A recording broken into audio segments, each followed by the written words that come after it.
Yeah.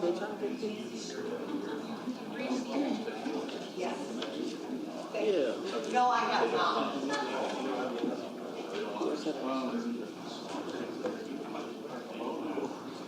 I think it's actually looking better.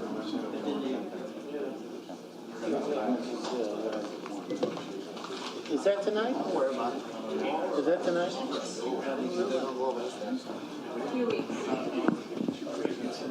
And they bigger and they did not have Not the house, it's not. Shall they come to the house? I'm used to it. I ain't good. These a long time. All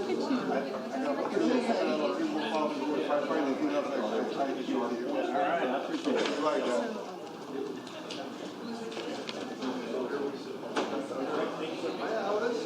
Can you call us?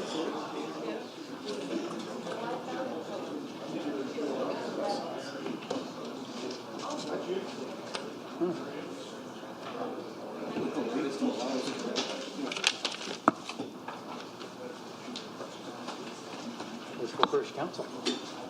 I don't know, but it's 5:30. Chop chop. Your Honor. I guess we have an attorney in the audience, so we'll proceed without corporation counsel. How about that? The June 15th, 2021 meeting of the City Council of the City of Springfield, Illinois is called to order. Please rise for the Pledge of Allegiance. I pledge allegiance to the flag of the United States of America and to the republic for which it stands, one nation, under God, indivisible, with liberty and justice for all. Thank you. Clerk, if you please call the roll. Alderman Redpath. Here. Alderman Gregory. Here. Alderman Williams. Here. Alderman Fulgenzi. Here. Alderman Proctor. Here. Alderwoman DeCenso. Present. Alderman McMiniman. Here. Alderwoman Conley. Present. Alderman Donlin. Here. Alderman Hanauer. Mayor Langfelder. Here. Mr. Mayor, a quorum is present. Thank you. This time I'd like to ask Krista Colas with the Office of Planning and Economic Development come forward. She has a presentation on the CARES Act Round 2 allocations for our public hearing. Second one, we had one earlier, or I should say last Thursday at 3 o'clock, but we're doing it at the council meeting so everybody's aware of what the allocations proposed are.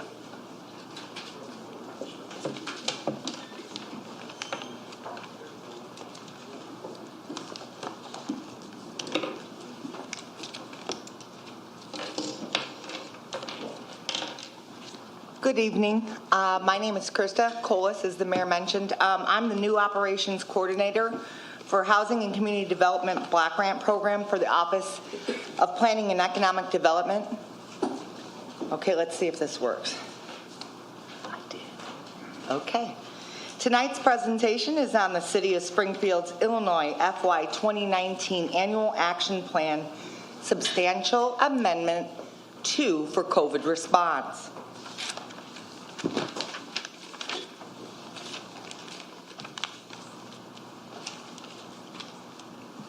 On March 27th of 2020, the Coronavirus Aid, Relief, and Economic Securities Act, which is called the CARES Fund, was signed in providing $5 billion in CDBG monies to prevent, prepare for, and respond to the COVID-19 and economic and housing impacts.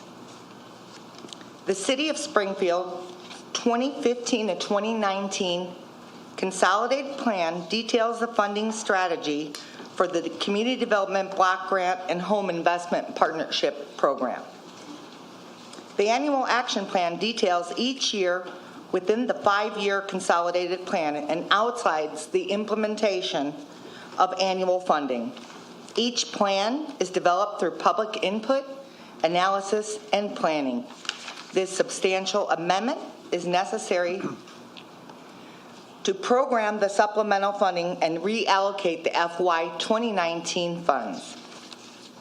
The proposed amendments involve $776,510. These will be additional funds made available by the CARES Act. The amendment will reallocate some funds also from Substantial Amendment 1.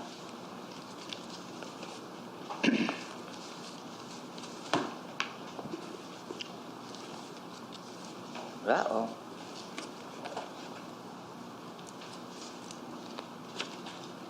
There we go.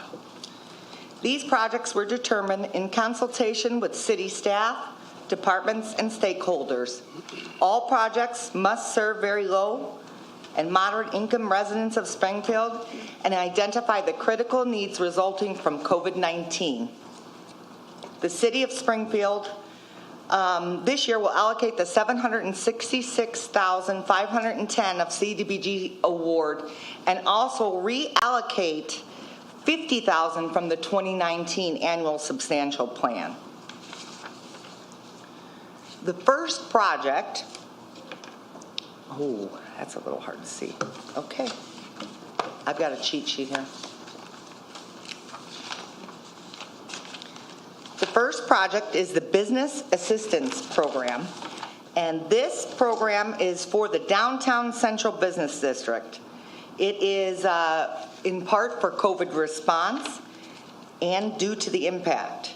We are allocating about $200,000. Oh, sorry about that, guys. I'm new with the clicker.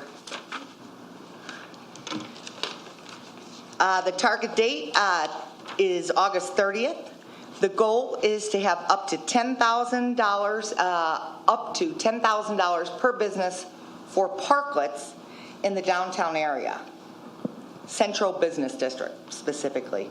As restaurants in Springfield reopen and expand beyond to-go and delivery service, they're required to provide more space between diners. To create new space for residents to safely social distance in the downtown area, the Parklet project proposes to develop parklets in the downtown area and create additional outdoor spaces. And this also is to support local businesses and allow residents to safely social distance in commercial corridors. The city is exploring creative ways to establish and expand outdoor seating for use by restaurants and bars. The parklet concept is also in alignment with the City Council's goal of revitalizing the downtown core of the city and can be a blueprint of how future development concepts can be incorporated. We intend to fund up to 20 businesses with these funds. It could be a little bit more if somebody is a little bit less. The second project, okay, here we go, is for the COVID-19 Public Service and Facilities category. This is a citywide project. This is, again, in response to COVID. We've allocated $76,000 for this project. The goal is serving 200 persons, and again, all in low to moderate census tracts. These will be used to expand and improve the public services for youth in a manner that reduces the risk of COVID-19. Outdoor opportunities will be provided in public parks in low to moderate areas.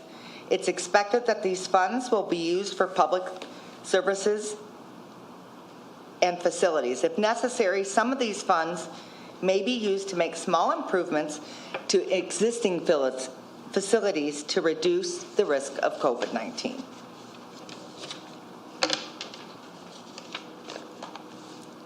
Project number 3 is the Compass for Kids program. And again, this is in response to COVID, and it addresses the COVID emergency. We are reallocating $50,000 from the first round and providing an additional $510,000 from round 2, making the total $50,510. Project expects to serve 500 people, and it is citywide. This allocation will go to the Compass for Kids program to bolster their program design for low-income children and families recovering from COVID. The next 2 projects are kind of tied together, so they're on the same slide.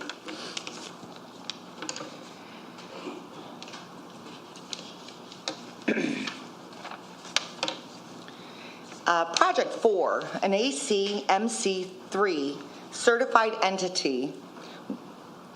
We will provide funds to Bone Training Center to provide multi-craft core MC3 training to those that are unemployed or underemployed. This project will be undertaken as part of a housing redevelopment project. The 5-month training program will provide 20 individuals classroom and job training skills through renovating homes.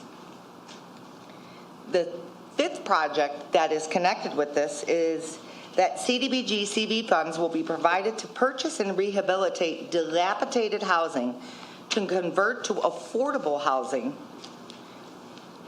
and create opportunities for rental and home ownership. The rental properties must be part of the supportive housing initiative and also be LMI individuals. The next project is project number 6, and this is COVID-19 homeless outreach. CDB funds will be used to conduct street outreach and provide supportive services to homeless populations affected by COVID-19. $100,000 will be used for this activity.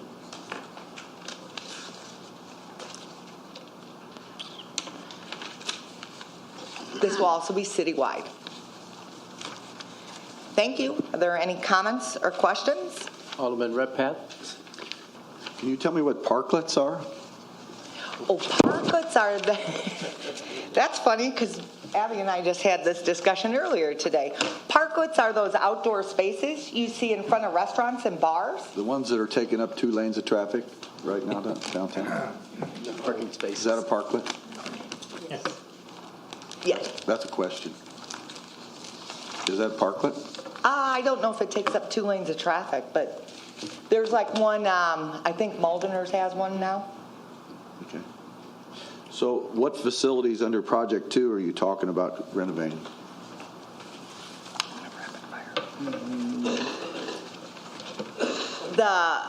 Which project do you know? Project 2?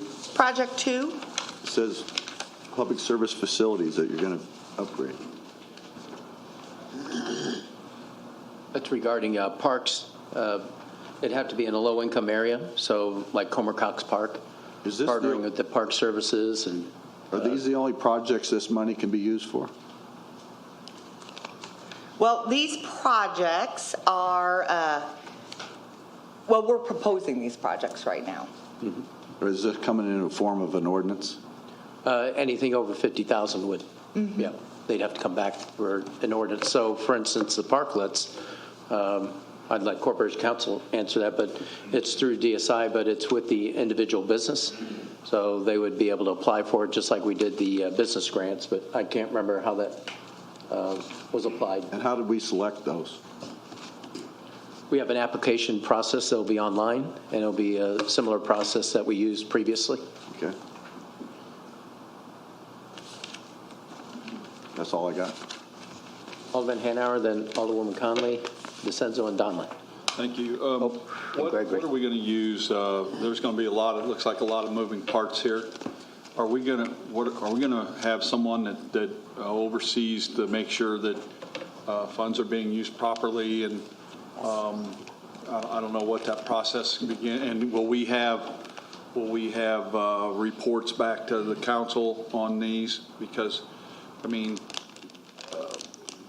I just want to make sure that there's not Anything misuse. you'd like to see, we can create for you. Okay. And we will oversee them. It all has to be LMI. It has to meet national objective. We have 3 objectives that we have to meet, and we are putting together applications. You know, if HUD accepts these proposals, and it will all be outlined in those, and then we have to keep very good records, and we can provide you whatever report you need on request. Thank you. Yeah, the next step of the process is after the public hearing, we simulate the comments being made, and then we submit it to HUD, and then they have to approve the program on their end, and then Yes. we move forward. Alderwoman Conley? Oh, I thought Kristen was next. Okay, thank you, Mayor. So I'm sorry, I have to kind of backtrack a little bit. I'm still not clear what public service or facilities. Yeah, they can be used for parks, or, they could be used for they can actually be used for the city if you want to upgrade the city, but specifically, we have an interest in expanding park services, especially to Comer Cox, this summer for activities. So do we have a partnership in place with the Park District to handle that? We will once this goes forward. And do you know, it says 200 people. Is that all from youth services through this program? Yeah, the program's geared towards mainly individuals in that area. So this is primarily focused at providing summer opportunities for kids. Right. Okay, I just want to be clear on that. And then, so my next question, this $100,000 for homeless outreach, who's performing that? What are our expectations for this outreach?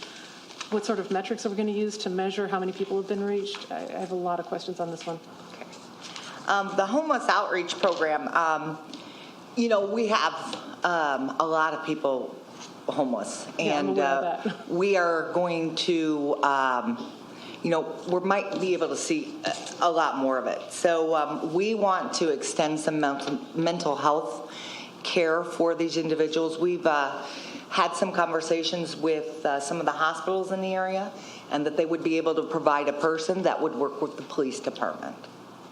Okay, so this is and I'm sorry, I don't know, I know you're not familiar with the police hiring, but is this in addition to the social worker that the police department is getting, or will this be that position? Yeah, we've had direct conversations with Memorial Behavior Health, and it'd be an added person that would there'd be dedicated to the street outreach, as well as the low barrier shelter once that gets up and running. Okay, is this going to pay for the low barrier shelter? It's going to be a combination of both. So all their time will be spent on the street homeless outreach, the hardest to house. And then is there going to be, are we working with the existing continuum of care to provide these services, and we're going to be connecting? How exactly is this person going to work in our existing structure? Yeah, it's with Continuum of Care. Memorial Behavior Health is working with them. So when we had the low barrier shelter opened, one of the lacking gaps of services were with regards to a mental health specialist. And this, when we contacted Memorial and talked to them about that, this was the amount for the budget to allocate someone dedicated to that service all year round. Okay, so after we do that allocation, how much is left from this? Is it $100,000 for the year? Right. So that will be for one person to do mental health support and outreach? Correct. Okay, thank you very much. And they are applying for grant funds too, but this is aside from that, since there's no guarantees on the grant side of things. So is the expectation that this will be to foster additional connections to care, or, working towards supportive housing? Are these connected to the housing projects that are going on? Yeah, typically, I'm not the expert. We can have them come in, but you're assessing the individual as a person and find out, where are they from? What are their support services? Do they have any? Why are they on the streets? And then you're trying to connect them to the resources available to them.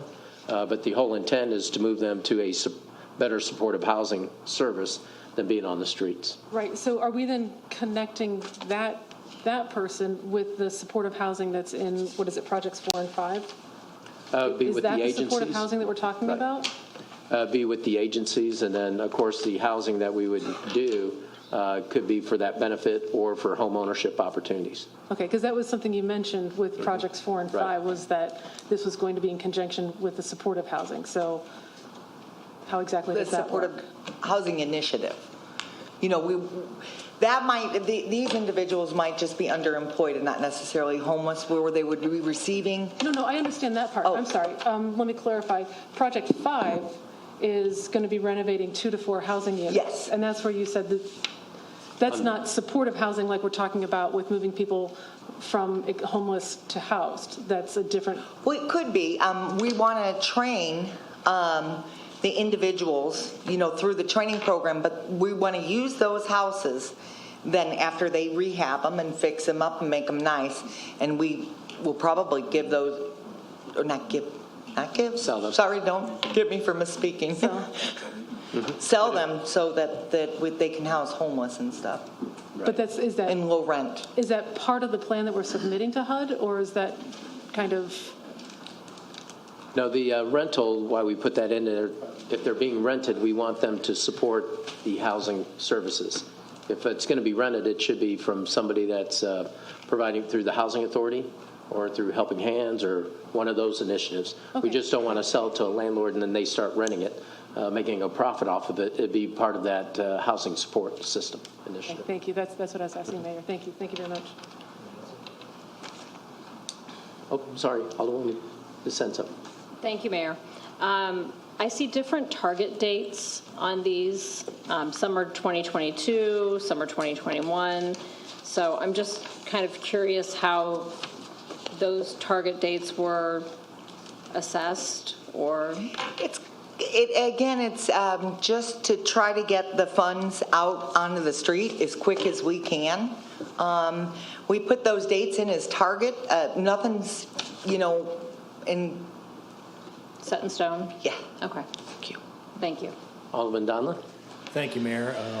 Two quick questions. What is the typical cost of a parklet? I really don't have any idea. And what does that encompass? What are the Well, funds we used for? will only fund up to $10,000. And if in a business, restaurant or bar decides that they want to spend more on their parklet, they can. But we wanted to make sure that we saw improvements to at least 20 restaurants and bars downtown. Help me understand what you would use $10,000 for to create a parklet. And what does that mean? It's Seriously, the, that's a right. lot of No, money for a right. two-space deal. Well, Yeah, have you we seen had the cost of Massey wood and lately? Massey.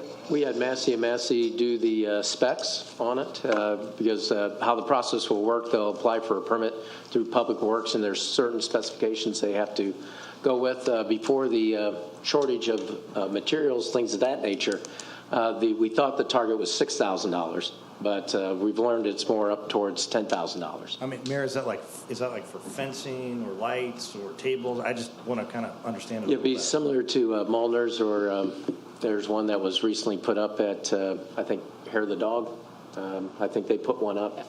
So we just put that max up there just in case because what we didn't want, if you're a restaurant owner or a bar owner, they could speak to it themselves. But with regards to a parklet, what we're trying to do is accommodate that outdoor seating capacity. Right. If they have to decide on whether they're, paying for food or beverages or supplies, we'd want to create that atmosphere downtown. We don't want it to be a hindrance. We want to really activate the space as much as possible and help them in that desire. Well, I think the overall concept is good. I just wanted to better understand what we're specifically talking about. I mean, we've seen a lot of changes. The actual outdoor dining has been a godsend this last 18 months for sure. My second question is, I see that projects 2 through 6 say citywide. Can you give me any specific examples of plans for projects in Ward 9?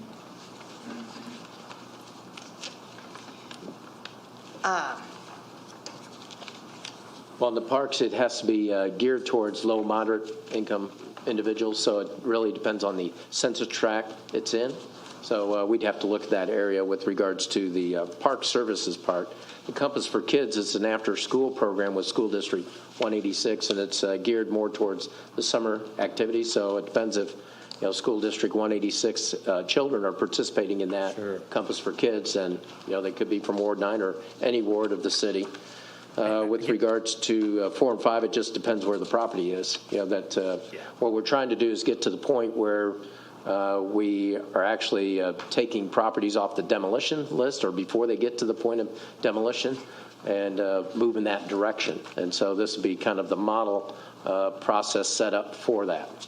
And Mayor, I understand that like Project 6 is something so that regarding the homeless outreach, that obviously impacts the whole city. I mean, there's no question there, and anything we can do to improve that situation. But I guess I probably should have been a little more specific with some of these I'm reading this without my glasses, I should probably not do that, but like 4 and 5, where you're talking about specific properties, as you alluded to, if you can, and I don't mean to put you on the spot, but if you could take a look at it and get back with me with some.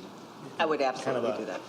I know you have some projects in mind, or you wouldn't have brought it up this evening, and I'm just curious to where they are. Just not saying anything is wrong because it's in another ward, but obviously I'd like to see some reinvestment in Ward 9 as well. So thank you. Okay. Alderman Gregory? I'm sorry. Sorry. Sorry, Chuck gave you more milk, but, so my question would be, so I would assume that most of projects 4 and 5 with Bone LLC would probably be done in Wards 2 or Wards 3 with vacant and boarded up houses, etc. I'm really excited to see something like this for our community. The only issue that I have, and I have talked to Mr. Pitts about it, is we did have a young man come up here, and I wouldn't be myself to not speak for him, who did present us a plan and stuff, and I would like to see how we can work him into this process. I think that's important. I think a lot of times when I don't have a problem with the projects or the goal of them for housing, I just feel like we have to make sure that we're more inclusive at times, especially for my community. When we come out and we already have something pre-selected, it definitely hurts others, and it splits the community. And so I really don't want to see us put this out in our community without including him somehow, some way. I know he doesn't have his M3 qualification, etc., but both of these entities are in Ward 2. So I have a responsibility to speak up for both of these, and I would like to see them somehow work together. Thank you. Yeah, we'll get to that point. I know one's working with Growth International and housing right now that's been funded for a number of years. So once this gets up and running, there's definitely plenty of housing for redevelopment and partnering with everybody and expanding that footprint. Alderman Hanauer, then Alderman Redpath, and then Alderman Williams.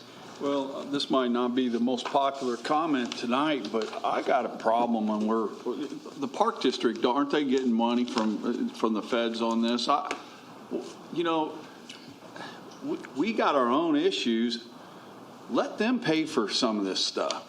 We just gave them from the TIF. If the TIF gets extended, we're giving them a boatload of money back. I'm sorry, but we shouldn't be crossing these tax body lines here. You don't see anybody crossing to help us out. And to me, we could take the money and use it for something else. But I don't, and nothing against Comer or any of the other parks, but we all pay taxes to them to do this kind of stuff, and I'm sure that they've applied and they're going to get federal dollars to them. Let them put these things together. But I think we should use the money on city stuff that we pay for, and let the Park District deal with the parks. I mean, I just really feel that we shouldn't be crossing the lines like that. If it was only that easy, because one, I was surprised that the parks weren't included in the American Rescue Plan dollars like other entities, but that's the real rub, isn't it? Sometimes if we operate that way, we're called a silo. Then if we operate the other way, where we're trying to leverage resources, then we're crossing lines. What I look at as mayor, and hopefully all of us look at, is how do we provide better services to the public, and how can we work together to get to that point? Because who gets hurt in the crossfire of all this are the residents. And people ask me at Comer Cox Park, which by the way should be with the city of Springfield. Comer Cox, Chamberlain, Robin Roberts Stadium. If we could have them back, I'd get them back. But unfortunately, previous administration gave that to the Park District along with our property tax dollars, and that's the hand we're dealt with. And then instead of hearing, why don't we do things out at Comer Cox? Why is Chamberlain not activated?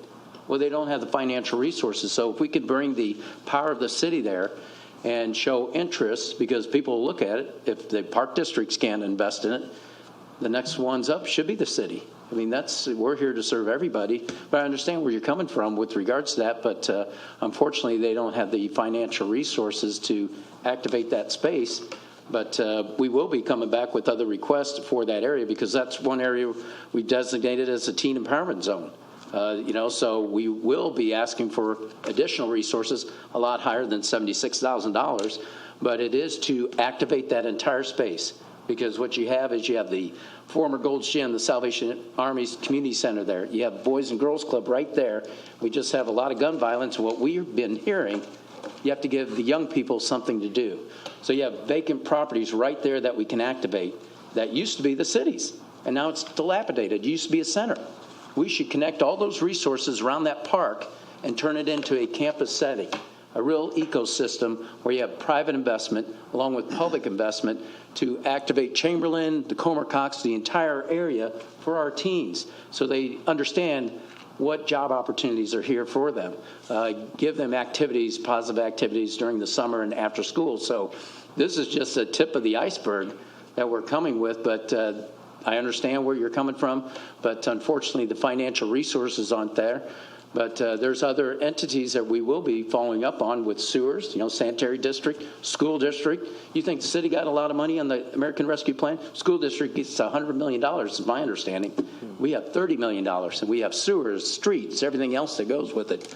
But we will look at it, but really the need for this summer, we've heard it time and time again, we need long-range activities. How can we partner with other entities to really make it successful, just not this year, but for years to come? I mean, that's what that's where we're here to do. Alderman Williams? Yes. So I think to understand this is to understand the national objective, because I get excited when I watch the news and I watch Congress and they came up with the CARES Act and soon to be the rescue dollars. And in doing that, this CARES Act is driven by census tracts. And it's the census tracts and the condition of those census tracts that gets you towards 2 and 3. Not that the mayor or Mayor Alderman Gregory are always after that money, but I do keep an eye on, wait a minute, they just passed something, and in here they said this is for the underemployed, the poor, and it's all over the city, I agree. But I didn't create the census tract. I didn't say where people live. But I know one thing, if that's the national objective, and these are the census tract, my question is, the location is to be determined. So as with Chamberlain Park sitting in Ward 3 and me fighting with the Park District for not having a plan for it, and where's the money and why is it not activated, things like that, I'm really questioning who's going to decide the locations on this housing piece. Okay, it's a good program. We're going to be training some guys, but I want to know who is going to actually be picking those locations that are going to be being rehabbed, because I'm not going to let Alderman Gregory have them all in Ward 2 like he thinks. But, I do believe we should take care of where the most need is. Because I agree, there's need all over the city. But what I think we have to understand as aldermen, when this money comes down the pipeline, a lot of time is census tract driven. So I guess we need to be talking to our Congress people or your U.S. senator or somebody, because that's the only way sometimes it comes down this way and it appears this way. And then we try to help these kids or these people, and it is going to be they live around Comer Cox Park, Chamberlain Park, and things like that. So I just feel we need to understand that when we're talking about this money, because you're right, Mayor, I'm looking and trying to read as much as I can for rescue for the next set of money that's coming, and it's got the same kind of stuff in it to take care of those areas as far as infrastructure, as far as broadband and things like that. So this is, if we're not used to it, we need to get used to it, because I'm going to be watching and making sure we do what the national objective says and what census tract they're talking about. They even supply you maps for some of these areas. So I just want you to know, as Economic Development Director, when you decide where the location is, I really would like to be involved. I'm the operations coordinator. Okay. Okay. So Thank you. That's what I want to say. Thank you. Alderwoman DeSanto? Mayor, I agree with everything that you said, except for the fact that there are outside entities that have matching grants. I mean, Isles Park that was just redone, that was a $400,000 grant they got from the state. And the Park District matched it to the tune of $400,000. So, you know, there are federal grants, there are state grants, there are all kinds of grants to supplement the development of parks. And, you know, it isn't just wards 2 and 3 that have these census tracts. I have plenty of them in Ward 6. I'm sure Ward 5 has them too, Ward 4. You know, Ward 8. Yeah. So it's, you know. If you're on the map, No, Ward 1. I'm with you. So, you know, yeah, I've looked at the map too, and I completely agree with what you've said. But I also agree with Alderman Hanauer in that, you know, we're the ones who are always doling out the money. And at some point, you know, we can partner with people, but they've got to be willing to partner with us too. And that's part of the problem, is they all come to the city with their hand out, but no one ever comes to us and says, I mean, the school district's getting $100 million. That's fantastic. I mean, these kids have had a rough year. Trust me, the parents have too. But, you know, is the city going to see any of that? I mean, we were the ones who gave them the hot spots in the beginning when they didn't have any hot spots. So I think there has to be some reciprocity going on here. And I think there has to be some very well thought out plans and some very comprehensive collaborations, because we're the ones who always get left in the dust. And that has to change. Either we have to take some things back and do it correctly, or the way we want to see it done, or we've got to stop complaining about it. So. Yeah, and answer the last question, that's the intent, is to have partnership with all of them across the board, school districts especially. With regards to Isles Park, the city did use our resources with regards to utility and actually buried the power line. So it all goes hand in hand with regards to the planning aspect, and we're glad that DNR made that grant possible. But as we know, everybody should be aware of this. You know, these American Rescue Plan dollars and these CARES Act funds are the here and now. What you need to do is plan for the future, because you don't want to burn through these without the long-term vision to really make it and make an improvement in our inner city, because it's a once-in-a-lifetime chance. You know, I've said this before in public, I'll say it again. Everybody yearns for UIS to come downtown. If it's not done within the next 2 or 3 years, it's not going to happen. I mean, now's the best opportunity for things to get done with the state, with the federal funds, and local initiatives that we have coming forward. So now's the time to actually make those strides happen. Alderwoman Conley. Thank you, Mayor. I appreciate that. I think we definitely need to, you know, as a council, as a city, as one community, have some in-depth conversations about what this vision is and what our plans are. And I do hope that when we do that, we have to be careful not to divide the city into an east-west kind of a situation. I think it's wonderful that we're supporting the Park District, and I think we've seen that some of the concerns that people have going back to work is a lack of childcare. So if we're helping out our community by providing, you know, a safe, funded place for kids to be over the summer, and that frees some parents up to get jobs, fabulous. Fabulous. I'm enjoying going out and eating out, but I've seen how many restaurants are, you know, having problems finding people. That's wonderful. I just hope that, you know, as we look at improving the inner city, and you say this frequently, which again, fabulous.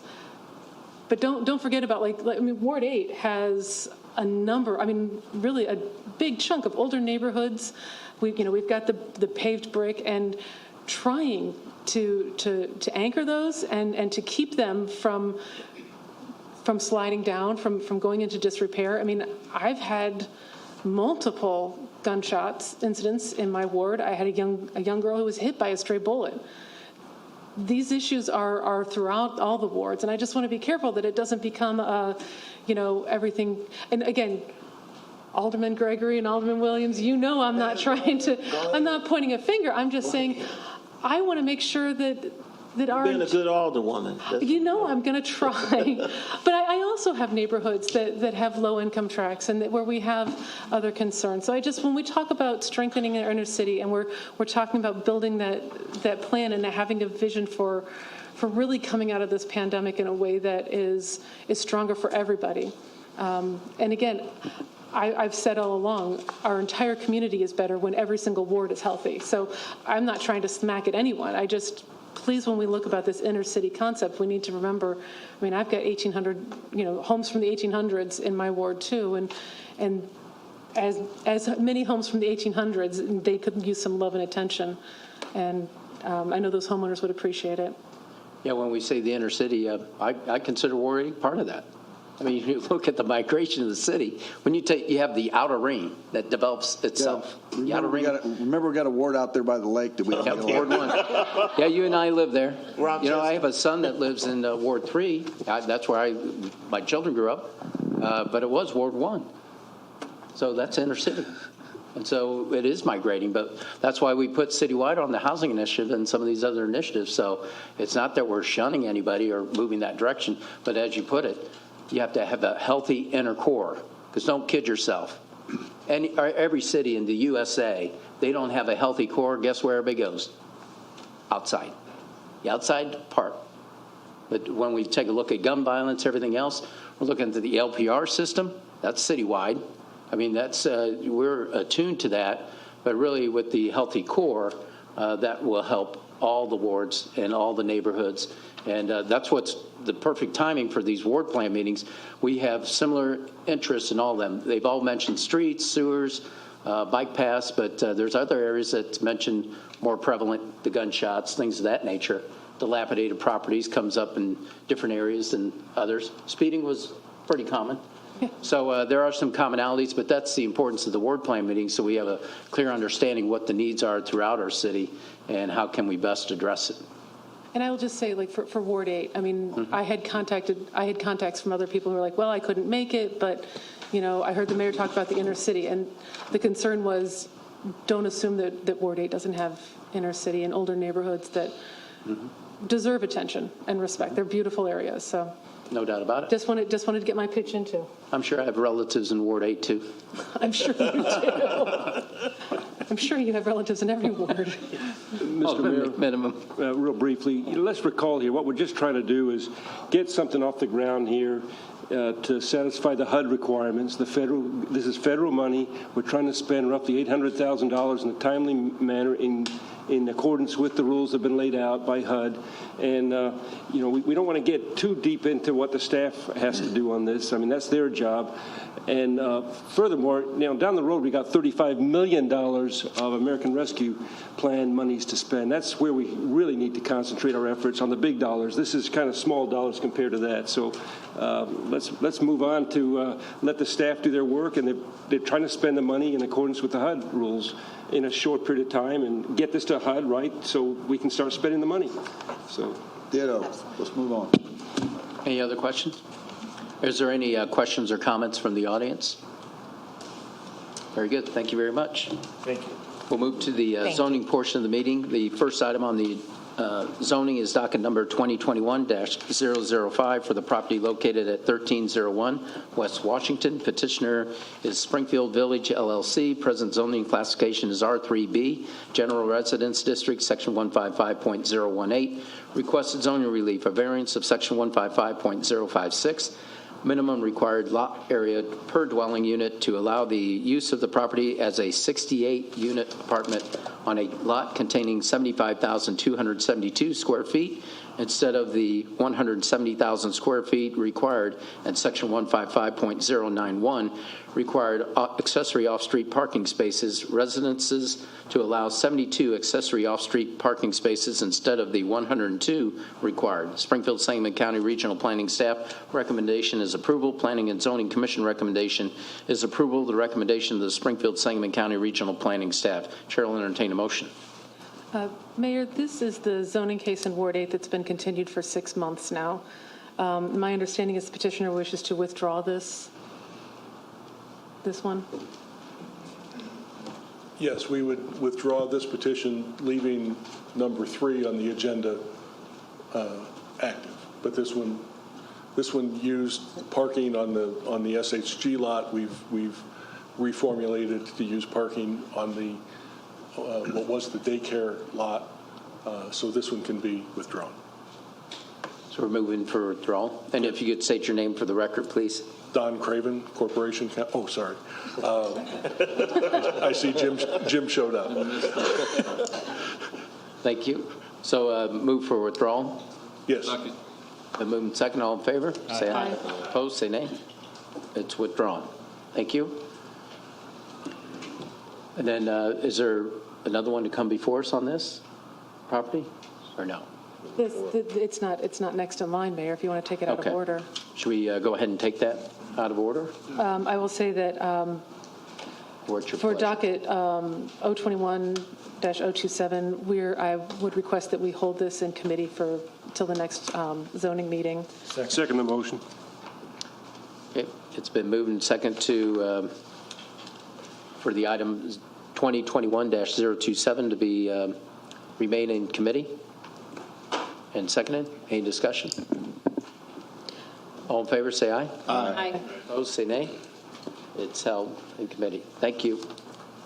I'm still not going anywhere. Okay, you're up for the next one, I take it. Yes. Next item on the agenda is docket number 2021-019 for the property located at 1708 to 1720 Sangamon Avenue, tenant space 1724 Sangamon Avenue.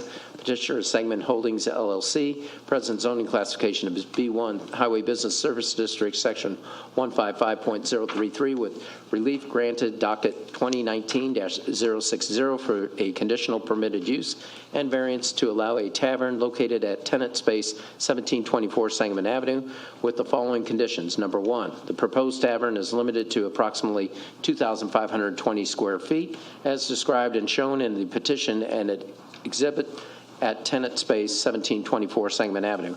Number two, no outside seating. Number three, no live music. And number four, hours of operation shall follow the city liquor license, and that the existing fence has to be maintained or replaced with a structure that would screen and is opaque to provide separation.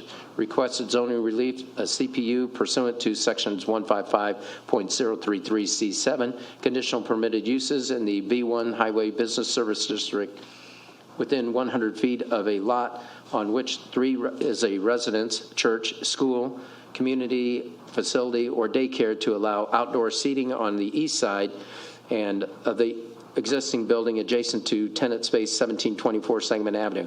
The patio would be 50 feet long and 15 feet wide. The CPU and a variance would allow an additional 750 square feet consisting of the covered patio for a tavern which is located within 100 feet from the nearest lot on which there is a residence, church, school, park, community facility, or daycare. An amendment to certain conditions of relief granted by docket 2019-060 A.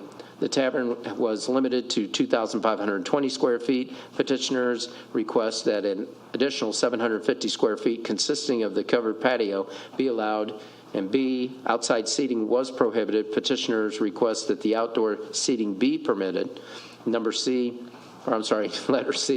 no live music was permitted. Petitioners request that live music be allowed indoors only, with day and time restrictions as the city may deem appropriate. Springfield Sangamon County Regional Planning staff recommendation is approval of the amendment pertaining to docket 2019-060 for live music to be allowed indoors only. Recommend denial of the request to allow a outdoor beer garden and the requested variance pertaining to section 155.200A2. Planning and Zoning Commission recommendation is accept the recommendation of the Springfield Sangamon County Regional Planning staff. Chair will entertain a motion. Mr. Mayor, I move that we approve the petition as submitted to allow indoor live music only and to allow the proposed beer garden. Second. Been moved and second to approve the permit as submitted, allowing the outdoor beer garden as submitted and allowing the indoor music. Only. Only. Is there any discussion from the City Council? We do have someone that signed up to speak on this, Robert Meacham. Yep. If you'd like to come forward and state your name and address for the council, we'd appreciate it. Yeah, my name is Robert Meacham. My address is 2129 North 19th Street, I spoke at the last committee meeting of the zoning committee when they recommended no on the outdoor beer garden and the outdoor seating, but yes on the indoor music. There were several. No, I wasn't the only opposition. I provided a petition with 7 or 8 other signatures of the neighbors, property owners. My back fence is adjacent to 2 feet from their parking lot. When I'm currently working on the house, I will be fully moved in within the next 2 weeks. When I'm on the second floor with a window open painting, currently they have a smoking tent outside the back door, like most bars do. I have no objection to that. But when I'm on the second floor painting, and there was 2 people in the smoking tent, it's a cinder block building, and I could hear word for word their conversation. So to have outdoor seating and a 750 square foot beer garden, my fence is 40 feet from the back door of the bar.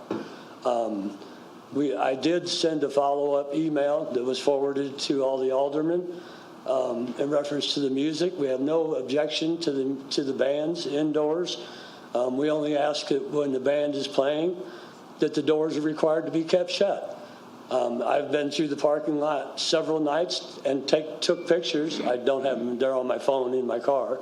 I left my phone out there, so I didn't have to turn it off. But anyway, the doors are propped open. But I have 14 grandchildren under the age of 16 years old that will be playing in that backyard on numerous nights. And I attend bars. I shoot in a pool league. So I go to several bars. I go outside to smoke like a lot of other bar patrons. And I'm well aware of the conversations that are held outside the bar.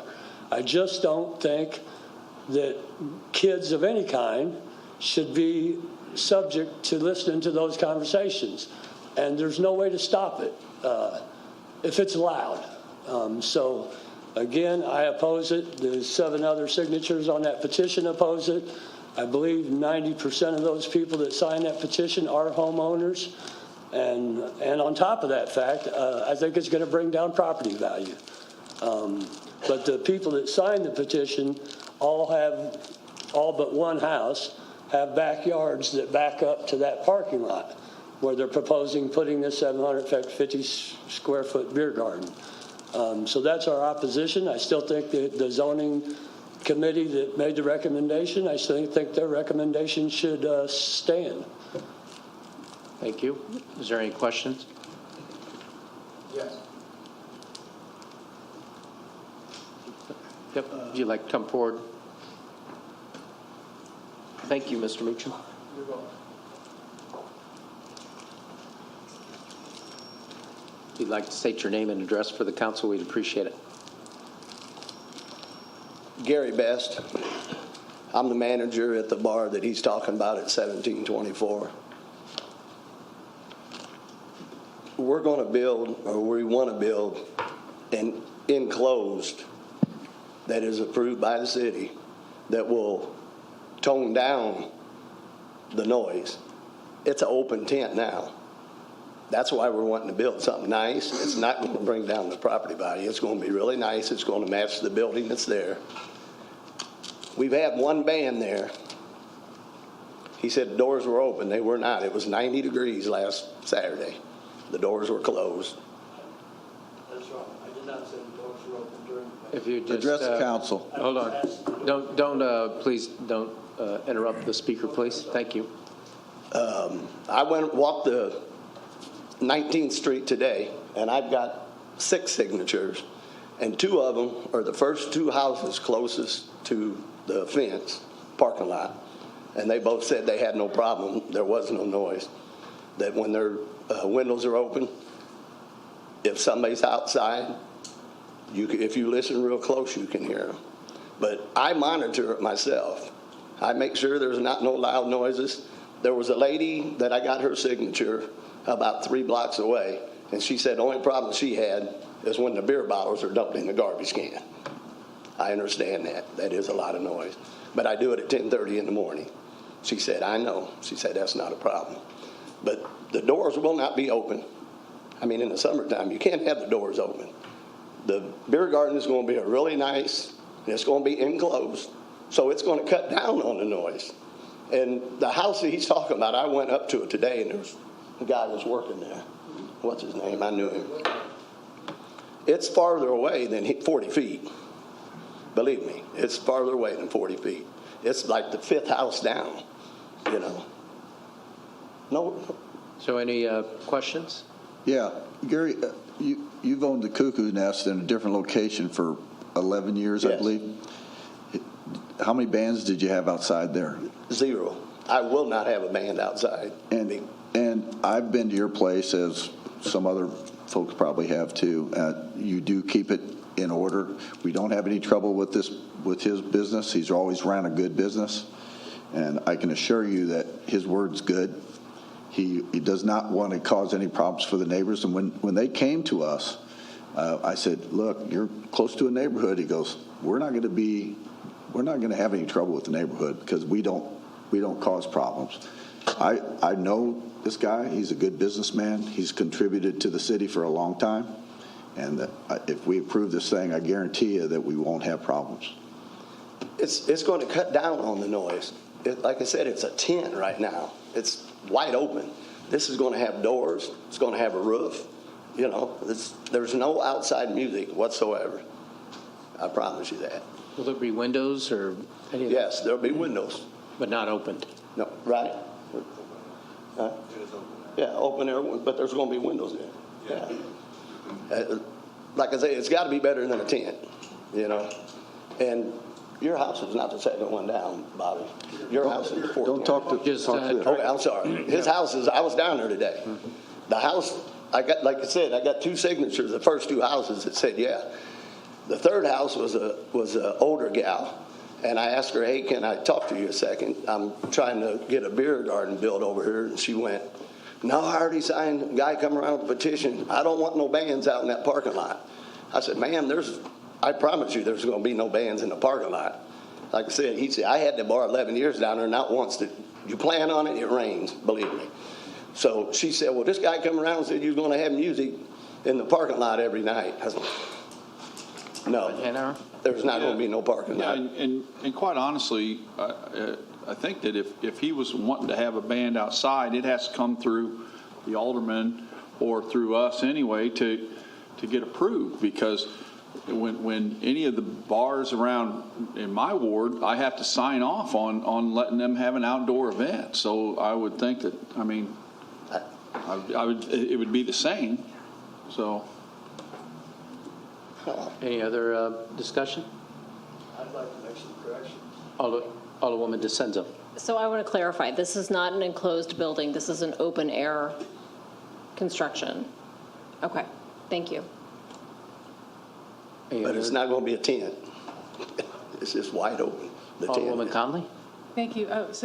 And I appreciate you're not going to have live bands. Are you going to have music playing outside? No. It's like the go outside and smoke. All it is don't for be the people to inside? go outside and smoke and don't have to sit in the cold or the heat. You know, get out of the weather. Okay, That's all thank it you. is. Okay. Any other discussion? Mr. Meacham, if you want to just rebut briefly, and that'd be it. I would just like to make You have to come up to the podium and direct your comments to the chair, please. Yes, I'd just like to make some corrections in reference to what he said. My house is the second house. If you leave Sangamon Avenue, there's a smoke shop. There's one house next to the smoke shop, and then there's my house. My back fence, if you take one of your tapes on a reel, and if you take it from my back fence to the back door of the bar, I'll guarantee you it's no farther than 45 feet. So I'm not sure where he's getting that information. Fifth, sixth house, that's not true. Literally, my back fence is probably at the very, very, very most 45 feet from the back door of the bar. I have no objection to the indoor bands, none whatsoever. And I did not say that I went through there and he had a band playing and the doors open. I said I've been through there and the doors have been propped open. I said, all I ask in the follow-up email that I sent was that when there is a ban, that the doors be required to kept closed. That's my rebuttal. Okay. Well, thank you. Do you have anything else to add, Mr. Craven? Nope. Okay. Any other discussion? All those in favor of the motion, vote yes. Those opposed, vote no. The voting is now open.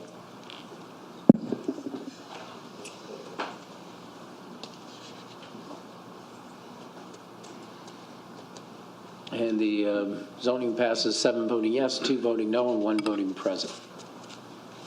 Thank you. Thank you. Mr. Zerk, may I approach just 1 minute?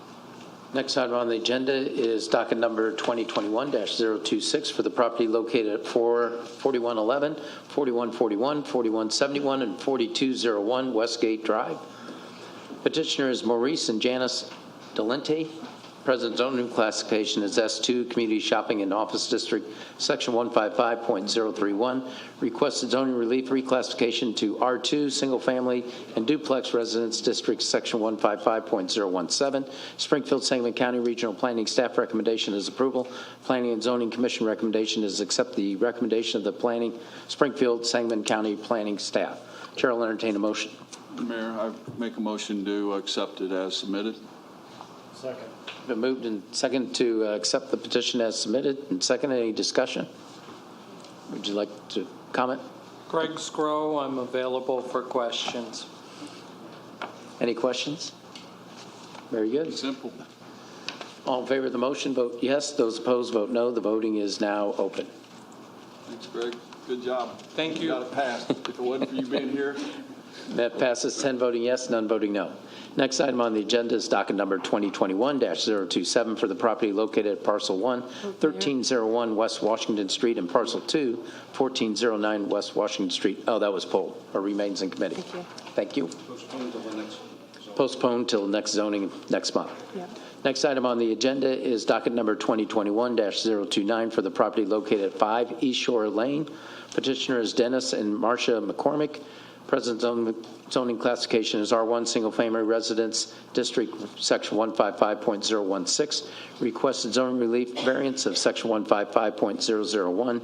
Definitions pertaining to accessory structures to allow a structure to have water connections for toilet, sink, and shower and plumbing, and a variance of Appendix A, Section 3, setbacks of the land use plan for Lake Springfield and marginal properties to allow the structure to be relocated from its current position of 16 feet 6 inches from the shoreline to a position of approximately 50 feet to the north and 16 feet 6 inches from the shoreline instead of the 75-foot setback required. Springfield Sangamon County Regional Planning Staff recommendation is denial.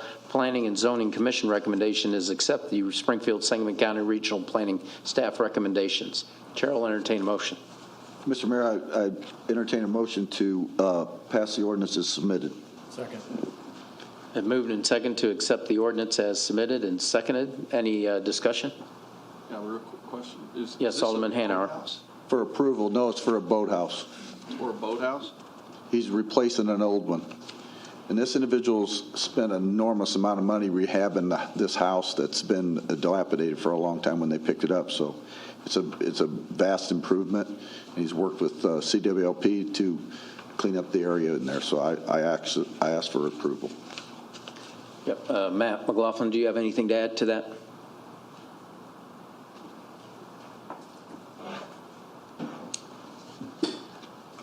No, although I don't think it's a boathouse. I think it's an accessory structure. I'm sorry.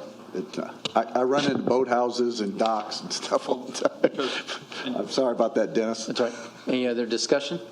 Well, Alderman Hanauer. And Chuck, the only reason why I asked, because I know that we've had some very large boathouses, some of them bigger than some of the houses that I've lived in that were right on the water, and they were not allowed to not allowed to have bathrooms and that in there, and I just didn't know if we were going to change our tune on that. So, but if this is just like a pool house or something now, that's what it is. Yes, thanks. And there's a existing one right now. They're just moving. There's one there right now. Okay. Right.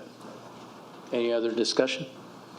All those in favor of the motion vote yes. Those opposed vote no. The voting is now open.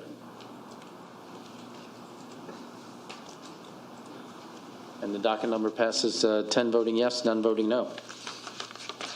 Next item on the agenda is docket number 2021-030 for the property located at 123 North Grand Avenue East. Petitioner is Lincoln Center, Inc. Present zoning classification is S2, Community Shopping and Office District, Section 155.031. Requested zoning relief, a CPU pursuant to Section 155.031C3. Conditional permitted uses in the S2, Community Shopping and Office District, and Section 155.200. Taverns and a variance of Section 155.200A2. Taverns to allow a tavern within 100 feet of a lot on which there is a residence, church, school, community facility, or daycare. Springfield Sangamon County Regional Planning staff recommendation is approval of the requested CPU, provided that the tavern be limited to the tenant space at 123 North Grand Avenue and the approximately 1,330 square feet it occupies. For a variance, the standards of variation are met. Planning and Zoning Commission recommendation is approved. The Springfield Sangamon County Regional Planning staff recommendation. Chair will entertain a motion. Mr. Mayor, make a motion to approve as submitted. Second. Been moved to approve the petition as submitted and seconded. Any discussion? All those in favor of the motion vote yes. Those opposed vote no. The voting is now open. Alderman Redpath requests to be voted yes. And the docket number passes 9 voting yes, none voting no, and 1 voting present. And that concludes our zoning portion of the meeting. Thank you.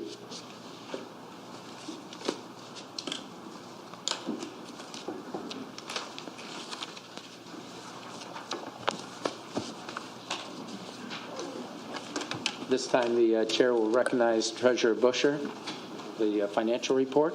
Thank you, Mayor Langfelder. The corporate fund in the month of May had a beginning balance of $18,183,155. We took in total receipts of $27,143,404. The corporate fund had a total of disbursements in the month of May of $7,283,447, which left our ending balance in the month of May of $38,043,112. And of course, Mayor, that balance is large because of the ARP money we received in May. Thank you. It's the end of my report. Is there a motion to approve the report? So moved. Second. Been moved and seconded. Any discussion? All those in favor of the motion say aye. Aye. Opposed, say nay. Motion carries. Chair will entertain a motion to dispense with the reading of the minutes of the June 1st, 2021 regular City Council meeting and approve the minutes. So moved. Second. Been moved and seconded. Any discussion? All those in favor of the motion say aye. Aye. Opposed, say nay. Motion carries. Chair will entertain a motion to incorporate the pre-council first reading of ordinances into the record of this City Council meeting. So moved. Second. Been moved and second. Any discussion? All in favor of the motion say aye. Aye. Opposed, say nay. Motion carries. Next item on the agenda is the consent agenda. The chair will entertain a motion to incorporate the pre-council reading of the consent agenda into the record of this City Council meeting. So move. Second. Been moved and second. Any discussion? Mr. Mayor, Yep, Alderman. I'd like to add ordinance 2021-164 to the consent agenda. That's the family video relocation funds pursuant to the railroad relocation. Mr. Eric Hoagland has done a cleanup at the site. He was traveling. He was unable to take care of things earlier. He's now taking care of the major items of concern. And we acknowledge and respect the fact that Eric Hoagland, 6 years ago, he took down the Esquire Theater and cleaned up that building. And we can expect good things in the future. Second. So is there a second to that motion to bring item 2021-164 out of committee and add it to the consent agenda? Second. Been moved and second. Any discussion? All in favor say aye. Aye. Opposed say nay. Motion carries. Any other discussion on the consent agenda? All those in favor of the motion say aye. Aye. Opposed say nay. Motion carries. Chair will entertain a motion to place the consent agenda on final passage. Second. Been moved and second. Any discussion? All those in favor of the motion vote yes. Those opposed vote no. The voting is now open. Clerk, can you please mark me present on 225? Noted. Thank you. And the consent agenda passes 9 voting yes, none voting no. Next item on the agenda is number 2021-235, an ordinance authorizing execution of a redevelopment agreement with Vegas Line Properties, LLC, utilizing the city's central area's tax increment excuse me, sorry, tax increment finance funds in an amount not to exceed $75,000 for facade rehabilitation and easement at 215 South 5th Street. Chair will entertain a motion to place agenda number 2021-235 on final passage. So moved. Second. Been moved and second. Any discussion? All those in favor of the motion, say aye. Or vote, I'm sorry, vote yes. Those opposed, vote no. The voting is now open. And the motion passes, 9 voting yes, none voting no. Next item on the agenda. Yes. 10 voting yes, none voting no. Next item on the agenda is docket number 2021-236, an ordinance authorizing execution of a redevelopment agreement with 629 East LLC, utilizing the city's central area tax increment finance funds in an amount not to exceed $152,000 for facade rehabilitation, architectural assistance, and easement at 629 and 631 East Adams Street and 123 South 7th Street. Chair will entertain a motion to place agenda number 2021-236 on final passage. So moved. Second. Been moved and second. Any discussion? All those in favor of the motion, vote yes. Those opposed, vote no. The voting is now open. And the ordinance passes, 10 voting yes, none voting no.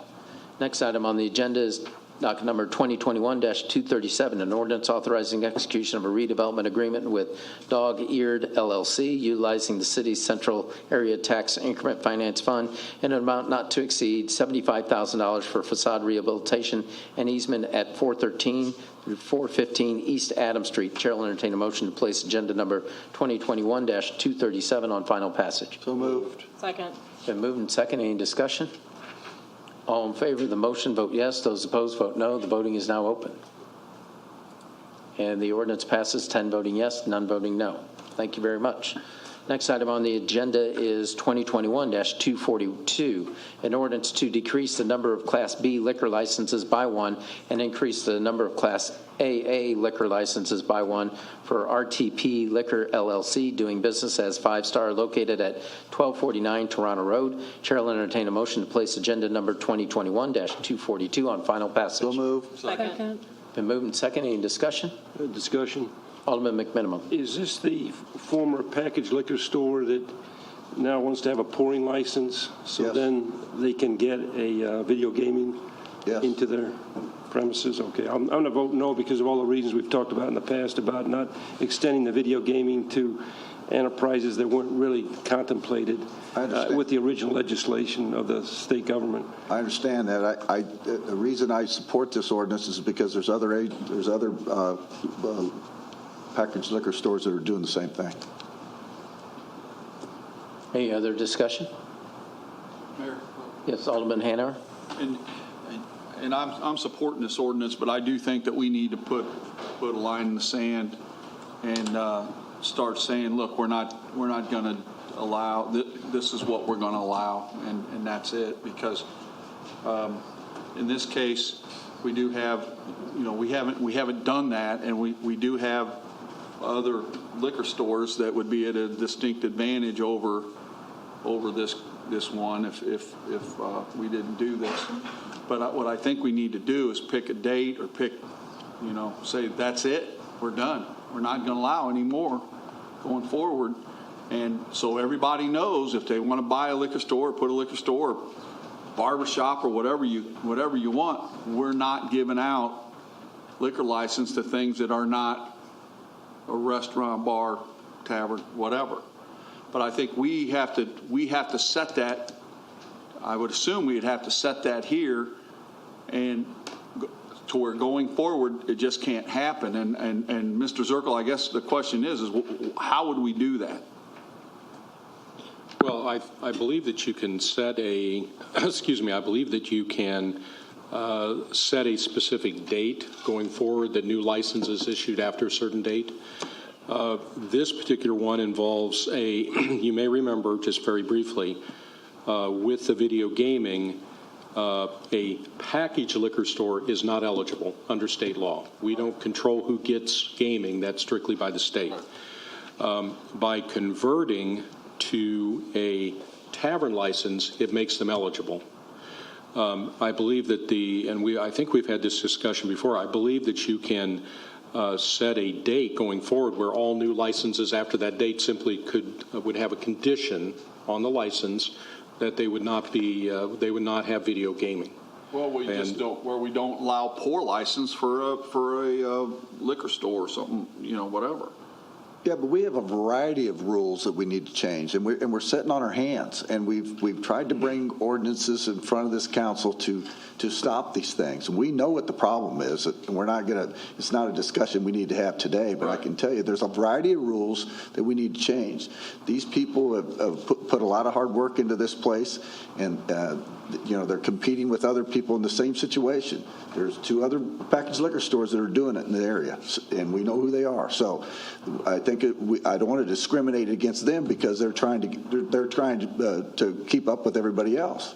It's important that we show unity and do this. But if we want to put together an ordinance that's going to follow the rules on how we're going to keep the capacities up, and people who are getting gaming licenses are following the rules that 60% of their sales have to be in either liquor or food, we need to do that. But we're not doing it. So if we're going to talk about the rules, let's talk about all the rules. Any other discussion? All those in favor of the motion vote yes. Those opposed vote no. The voting is now open. And the ordinance passes 8 voting yes, 1 voting no, and 1 voting present. Next item on the agenda is 2021-243, an ordinance amending Chapter 36 of the 1988 City of Springfield Code of Ordinances as amended by adding Section 36.57A11, designating Juneteenth as a city holiday. The chair will entertain a motion to place agenda number 2021-243 on final passage. Motion for consent. Second. Been moved and second to approve. Any discussion? Mr. Mayor? Yes, Alderman McMiniman. I support the goal and strongly support the goal of honoring our history of emancipation.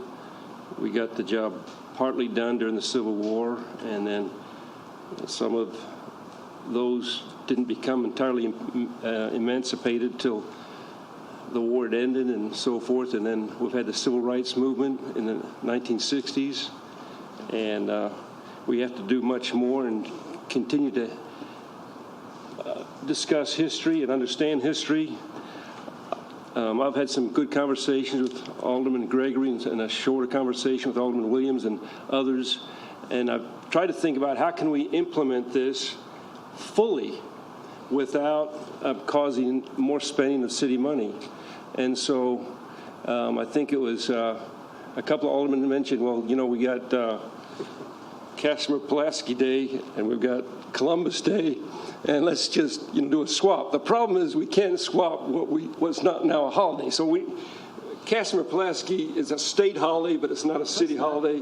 Columbus Day is. I think it's just school district. It's just a school holiday. Yes. Okay, I looked it up on the it's not a state official state holidays. It must have. Well, I found it as a. Never mind. Okay, if we could trade it, we would.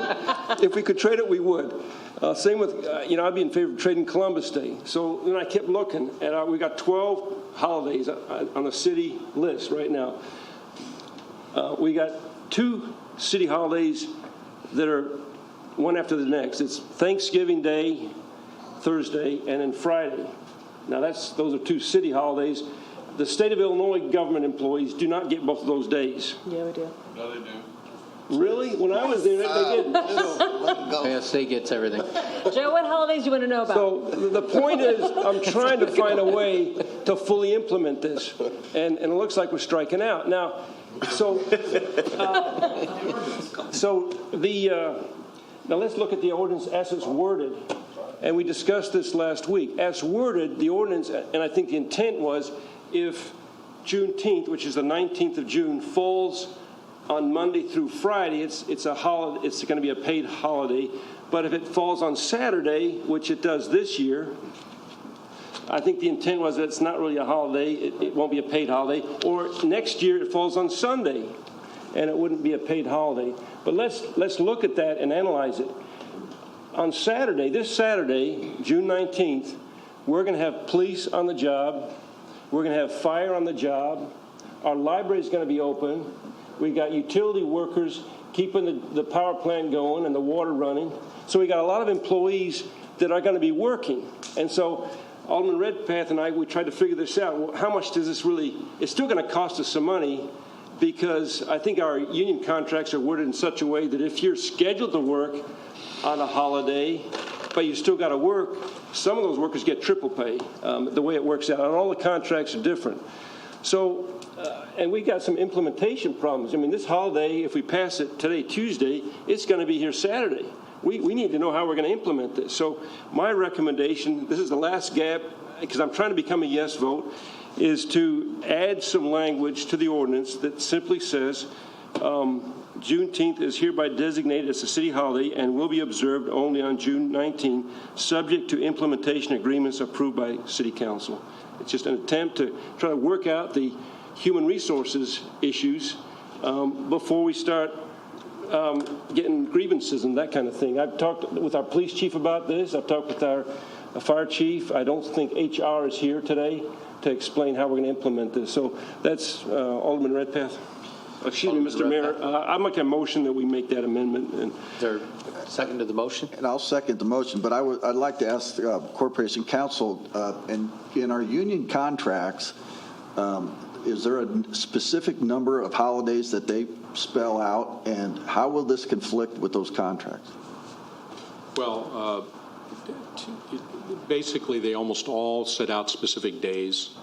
So I don't think that the issue of the impact with the union contracts will be a tremendous issue. However, it's one that we can certainly take a look at. And any amendments to contracts have to come back, to the council in any regard. In other words, it would actually be if there's an update to a contract where a date is changed or something of that nature, it ultimately has to come back to the council because they're voted on in every contract renewal. So that's a negotiating situation, correct? In most every instance, there may be a question of what's called impact bargaining, where there may be a change where there would be a request to bargain the impact of that ordinance or that change. And we would have to deal with that in any set of circumstances where there's some change to holidays or sick days or any of those kind of things. And I can understand where Alderman McMenamin was coming here, because we have a certain amount of holidays that we pay our employees for. And according to our budget area, we spent, it costs us $400,000 a day to pay our salaries in the city of Springfield. So if we give that day off, considering what day of the week it's on, it's going to cost us a certain amount of money. And with you figure in the 25% fringe benefits, it's $500,000 a day is what it costs us to do this stuff. I do support Juneteenth as a holiday. We need to do that, but I do not support a paid holiday for the city of Springfield. I think it's ridiculous. We're getting too far out of line. I can tell you, if you take those numbers on what we just did with the maternity and paternity leave, there's enormous money coming our way. $500,000 a day, and we just gave out 4 weeks. So that's just on the other thing, and I know that's a different issue, but we got to start being fiscally responsible. And I do support the holiday for Juneteenth. I think it's the right thing to do. I do not support it as a paid holiday. Alderman Hanauer. One holiday that I know that the city has that the state doesn't is like Good Friday, I think right before Easter. And although, it's a holy day for many, I mean, I worked 32 years with the state, and I never felt like I was getting the raw deal on not having Good Friday off. What about swapping, giving up Good Friday? Then the net. And I understand what Alderman McMenamin's saying. If we could get to a net zero, and I support this. I'm going to tell you I support it either way. But I think we do have to think about city cost, and so if you get to a net zero, that would be a net zero on that because we're giving up one holiday for another. And I mean, it's something to But consider. then you're going to get into contract negotiations because those holidays have already been bargained. And so that goes back to our bargaining unit. Is that true? Is that, so those are set in stone, or? I would say that virtually all the contracts have specific days set out, for the holiday schedule. Some may be generic, but I would say most have specific days. For example, Christmas Day, for example, Good Friday, for example, Thanksgiving, it'll say, calls out the specifics. And so what we're saying, though, on this, and just to be clear, is if it falls on a weekend, we're not considering it a paid holiday. So people that are working on a Saturday, we're not going to give them holiday pay. If it's a declared holiday, I guarantee the unions are going to come back and say, listen, that's a holiday. We have to work the weekends. And then you're going to be talking double or triple time for police, fire, and public works. Well, that's my question. If we're saying that we're not paying on a weekend, is that something we can do, or does that have to be negotiated? Because if all this has to be negotiated, what I would say is, if we pass it, it doesn't go in, and I agree with Alderman McMenamin that we may need to put some language in there and start it next year as the holiday, because we're going to have to go to the unions on all this, and I know from Mr. Zirkle, sometimes getting everybody in a room is kind of crazy, so. It might be worthwhile to add the language to and start it next June. So we're on the, that way it gives us time to make sure things are right. Mr. Mayor, that's the purpose of this language, to try to get us an implementation that everyone agrees with. Right. Because this year, Juneteenth falls on a Saturday, and so this language, and there was a motion, a second, it just says that we will observe Juneteenth on June 19th, only on June 19th, as it's worded now, subject to implementation agreements approved by the City Council. Subject to implementation agreements approved by the City Council, and that gives us time to work out the details on this. It's not an issue this year based on the intent as introduced, because the intent as introduced was not to impact the city budget on a Saturday or a Sunday, but it's coming on Saturday this year in 4 days. It's going to be an issue, Alderman, because we do have people that work on Saturdays and Sundays. Unless we add this language, then the issue goes away. This mandatory language. So it's my understanding, Alderman McMenamin's amendment states that we would recognize Juneteenth, but when it gets to the point of the paid holiday, that's subject to City Council approval. Is that correct, Corporation Council? Well, excuse me, I'd understood the amendment to simply add language that would say that subject to implementation agreements approved by the City Council.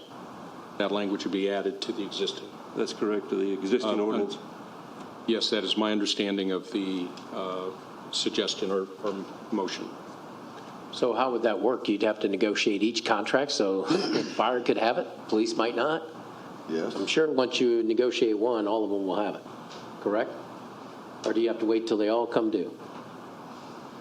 I don't think I think we're getting a little to try to get too specific on specific contracts. There's a couple of ways. I think that language would be fine to add because that sets a point of discussion with any particular bargaining unit that might raise the issue. If you wanted to recognize the holiday this year but made it effective for next year, that gives 1 year. That was another alternative, I think, that was being discussed. Still going to have and to I think either of those. Negotiations, Corporation Council. No, there's no doubt about it that there will be some questions raised about it, without question. Yeah. May I speak? Alderman Gregory. Yes. Me and Alderwoman Turner, now Senator Turner, actually put this in a resolution last year, or else I would have, I wasn't aware that we needed to do an ordinance, or else this ordinance would have been when we introduced it last year. I just have a problem with this particular holiday being any different from any other holiday. We're the home city of Abraham Lincoln, who's, in some regards responsible for this whole freedom and us being up here together. And for us to have any hesitation in this city whatsoever, it just bothers me a little bit. And I really think that this day is significant enough. Last week it was, does it rise to the status of Martin Luther King Day and all this craziness? Now this week is, the fire and police and all that. I'm beyond that. Can I answer? Because I think I've got a pretty good answer. It's just, I've talked to you like 3 times about this, and I told you no every time, and you keep coming and coming and coming, and we're sitting up here trying to talk council members out of something that 8 of us supported last week without one question. Alderman Greg, Mr. Mayor, can I answer? Because I think it's a legitimate question that you're asking. Alderman Minimum, then Alderman Williams. This is your ordinance, Alderman Gregory, so please understand that your ordinance says that it'll only be observed on June 19. So this holiday that you're proposing deviates from our normal holidays, because normally our holidays say that if it falls on a Saturday or Sunday, it moves to either Friday or Monday. Would you like to do that? Would you like to amend that? That's the beauty behind what Alderman Hanauer is saying. Because if we substitute Good Friday for this holiday, then we dignify the holiday as a full holiday, and it will move to a Monday or a Friday. What day does Good Friday? Or a Monday or a Friday. And so I think the proposal that Alderman Hanauer is making this a 7/7 holiday instead of a 5/7 holiday. When is Good Friday? I don't even know what Good Friday is. It's the Friday before Easter. Thank you. It's not June 19th. That's the day that I wanted. That's what I put in for. June 19th, not Good Friday. I wouldn't want to do that to the folks who love Good Friday. I think you misunderstand. Yep. Alderman Williams, and then Alderman Fulgenzi, and then we do have someone signed up to speak. I really feel we're making this so much harder than it has to be. Right. I just think this is simple. It's not hard. We were on track. Last week you were saying, well, the private industry, what the city gets and how we'll make the private industry feel. And I came back at you and said, well, the private industry pays more, and we don't get what the private industry gets. And now this week got another thing, and I'm kind of like Alderman Gregory. You just keep moving this thing when it doesn't have to be this simple. I'm looking at Peoria, Bloomington, all these other places have made it. The state has made it, and all we're trying to do is do the same thing. The 19th is national. That's the national Juneteenth day is why it's on the 19th. We're already scheduled to work Saturday, whether it's a holiday or not. So where's the impact for this year?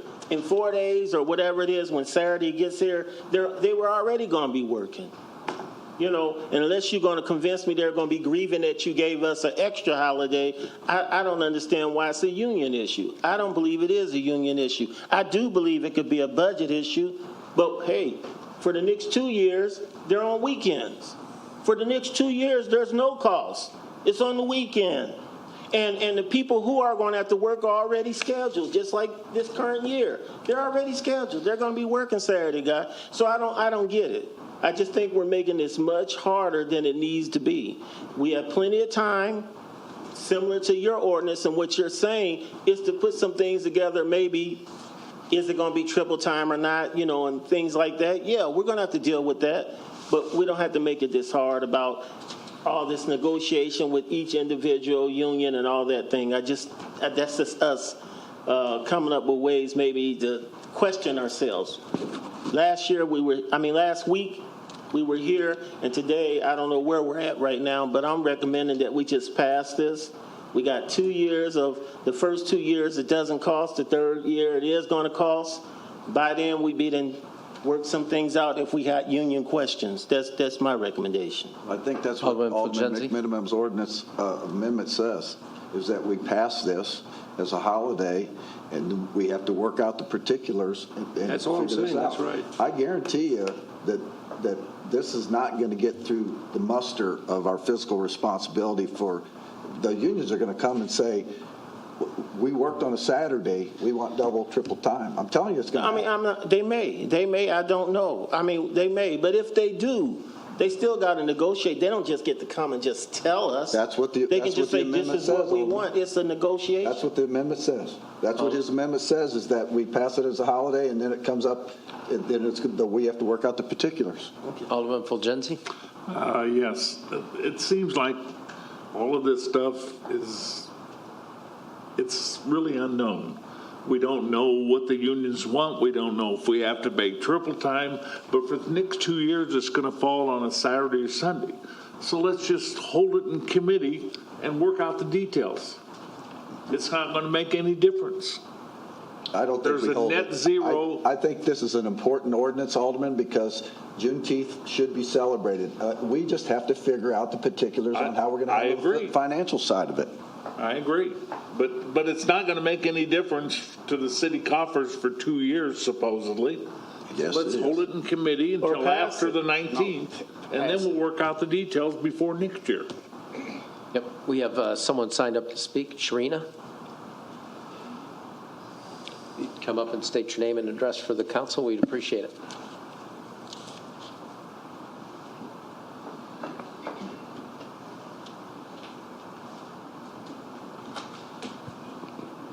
Good evening. My name is Sharina Douglas, 4003 Pickfair, in lovely Ward 1. It is lovely out there. It is. It's beautiful. It's beautiful. I am speaking today on behalf of making Juneteenth a holiday. I am a state employee, and I'm very much excited to, not for the day off, but for the recognition of what Juneteenth is. If you don't understand or know that Juneteenth is a celebration of Emancipation Proclamation, which in the just scheme of things was just a presidential order that was not followed for over 2 years. We celebrate Juneteenth when the last slaves in Texas were met by Union soldiers and announced that they were free. But if you understand history, you know that black people were still not free on June 19th, 1865. It was not until December, 2 years after the Emancipation Proclamation, with the signing of the 13th Amendment, that black people were truly free as full citizens of America. It's really important to acknowledge that, because as a Springfieldian, born and raised, it would have been Ward 2 then, I don't know.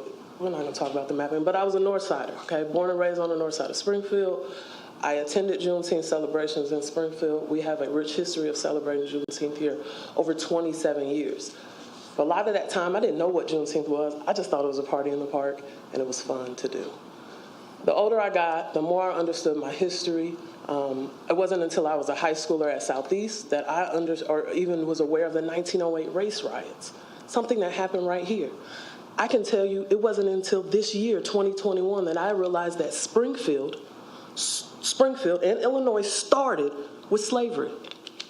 Springfield had slaves. I know we don't think about that, which is a northern state. Not us. We were a free state. Yes, we had slaves. How many people really know that? How many people really know that Springfield, unfortunately as it is, has a foundation of racism? It shows right now. If you look outside your window, you look at your ward maps, and you compare that to the redlining maps of 1940s, it's exactly the same. You talk about that inner city that you all were talking about that's needed to really make this city strong, but white flight is already happening. That's why Rochester and Sherman and Chatham are flourishing as municipalities. Juneteenth is a way for us to acknowledge our history. But if you look at 12 Steps program, the first step to actually wholeness and restoration is acknowledgement. And that's what the Juneteenth holiday is. Now, my job is to sell you on it. Your job is to figure out how it's budget compiled. So I suggest all kinds of things. What about volunteer? What about service days? I don't know any city officials that get out and do any service. But what about volunteer service back to the city? We're talking about beautifying the city. City workers volunteering, giving back to the city. Pretty sure we can count that as in kind and money somewhere. I'm open. I hope you guys are open to this. I hope we're not closed on this. Again, it's important. It's vitally important, not for a day off, but for our future, to acknowledge our past so that we can heal and we can make Springfield a better Springfield. Thank you. Thank you. Any other discussion on the amendment? All those in favor of the amendment? And again, that was to, if you could restate that, Corporation Counsel. I believe it was to add language indicating that it would be subject to any implementation agreements approved by the city council. Any discussion on the amendment? Yeah, Mayor? Yes, Alderwoman Conley. Thank you. I just want to be clear, that would not be declaring the holiday subject to implementation, just that June 19th would be a city holiday, and there will be implementation that will come back to the council. It's a nuance, but I want to make sure Corporation Council, Right, that's... it's focused on the paid part of it, who gets paid on what days. So as per standard, implementation will come back to us. That's right. Yeah, go ahead. What I was going to say, just trying to address, in listening to the discussion, the city council has the authority to set all paid holidays, when they're paid, under what circumstances. So you could add language, if the concern that's being addressed, that would simply add, and shall be considered a paid holiday only if June 19th falls on Monday through Friday. But we still have to negotiate that, Corporation. But that excludes the establishing a paid holiday on Saturday and Sunday. Right. Exactly. Because you remember, you designate, the city council sets policy, you set the policy. And so if the concern is, when is the paid holiday provided, then I believe you, as a policymaker, have the right to say what that day falls on. So I think you could, and we could certainly bring a further amendment if you'd like to see the language more appropriately. But if the concern is, does it apply only for paid holiday purposes Monday through Friday, I believe that we could actually say that, and then that would be enforceable. It already says. That's what I said. If observed on, it's observed on June 19th. Correct. However, I think the question that's being raised is that clear enough on the question of the paid holiday on a Saturday and Sunday, as I understand the discussion? Mayor? Alderwoman Conley. Thank you. I agree with Alderwoman DeCenso. I think it's pretty plain language. My understanding with union contracts, if there's something that the council takes action and there's impact bargaining in this case that needs to go on, that would come back to us anyway. Would that not? I mean, I guess I agree with Alderman Gregory and Williams. I feel like we're creating a conversation around something that's going to happen anyway and doesn't need to be memorialized in this ordinance. I think the ordinance itself stands strong, and we should be just recognizing June 19th. To be honest, I think it was very generous of Alderman Gregory and I guess now Senator Turner when you initiated this to even have that 5-day carve-out. It's important. I mean, yes, it's expensive, but it's not outrageously expensive. And this is something that matters to our community. It matters to our entire city. I don't see why it needs to be amended. I think we just, I'm going to vote no on this on the amendment, Alderman McMiniman, simply because I don't feel it's necessary and I don't really want to water down the language in this ordinance. Well, any other discussion on the amendment? Yeah. Alderman McMiniman. As an attorney, I just got to point out that I read the whole language in our code, and it says regular employees shall be entitled to the above holidays with pay if the holiday falls on a scheduled day of work.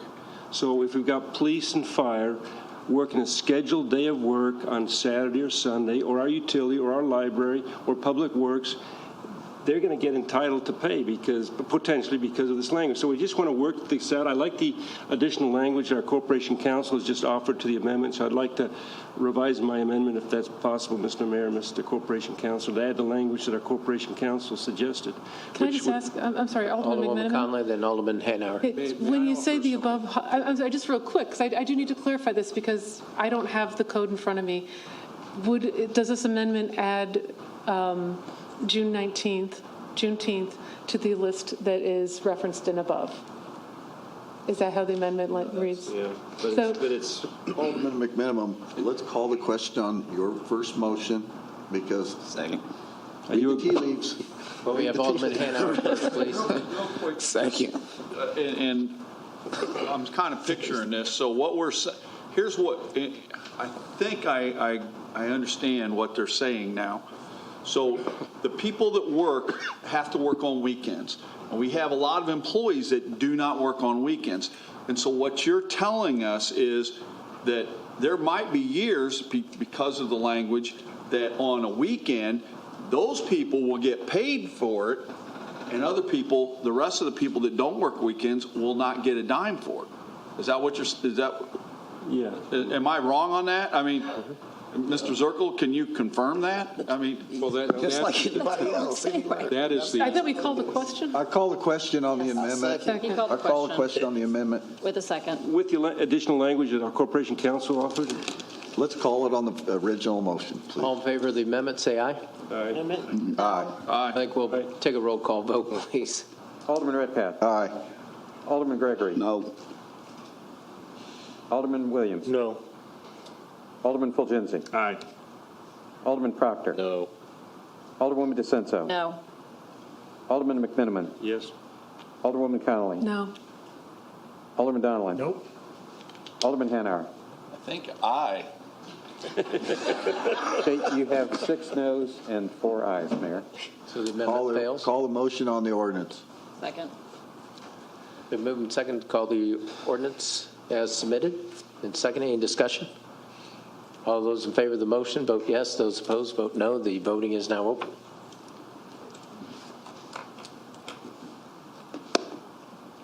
And the ordinance passes 9 voting yes, 2 voting no, none voting present. That's it. Thank you very much. Next item on the agenda is 2021-248, an ordinance authorizing acceptance of Illinois Housing Development Authority grant number APP 51975 in the amount of $50,000 for funding of the Abandoned Residential Property Municipal Relief Program, Round 5 program, and authorizing a supplemental appropriation in the amount of $50,000 for the Office of Planning and Economic Development for emergency passage. Chair will entertain a motion to place agenda number 2021-248 on final passage. So moved. Second. Been moved and second. Any discussion? All those in favor of the motion, vote yes. Those opposed, vote no. The voting is now open. And the ordinance passes 11 voting yes, none voting no.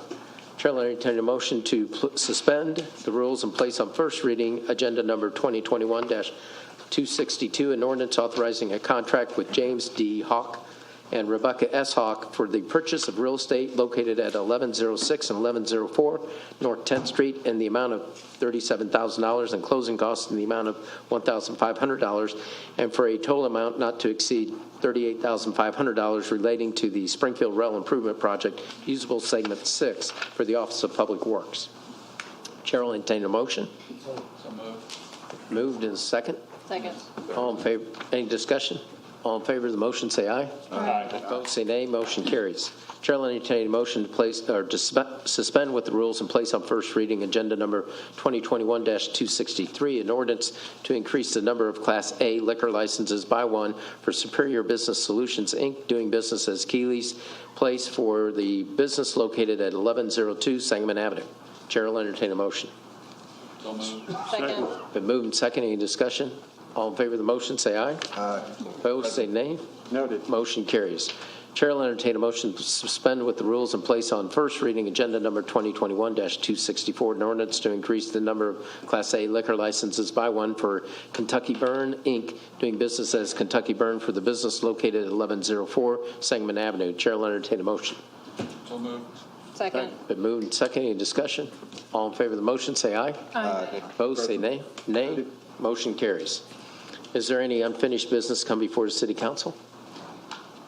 We do have the Ward 3 planning meeting tomorrow, and that's used to be the Empowerment Center, but Yeah, it's the 1 in a Million, Inc. yep, it's on the southeast corner of Cook and Livingston.